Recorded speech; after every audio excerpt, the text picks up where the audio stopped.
मेरा आखा मन लै पुत्रा, हर गल पल्ले बन लै पुत्रा। मोड़ां वाली राह नहीं चंगी, नित बगानी चाह नहीं चंगी।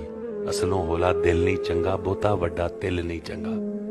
बहुती खिलरी वल नहीं चंगी, कंडों ओले गल नहीं चंगी। तिड़के मारी छाल नहीं चंगी, बहुती लम्मी काल नहीं चंगी। रुखां थल्ले मच नहीं चंगा, ढेर फसादी सच नहीं चंगा।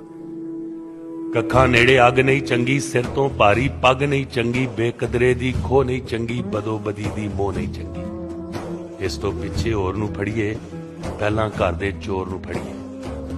करनी अंत अखीर नहीं चंगी, कुत्तियां अगे खीर नहीं चंगी। लड़ के कीती वंड नहीं चंगी, लूण दे नेड़े खंड नहीं चंगी। मंगवी सोच ते चुक नहीं चंगी, सुट के चटनी थुक नहीं चंगी। कच्ची पीली रुत नहीं चंगी, सब नूं दसदी गुत नहीं चंगी। अखां दे विच कहर नहीं चंगा, जिब विच भरिया जहर नहीं चंगा। तू ते तकरार नहीं चंगी, हट ते बैठी नार नहीं चंगी।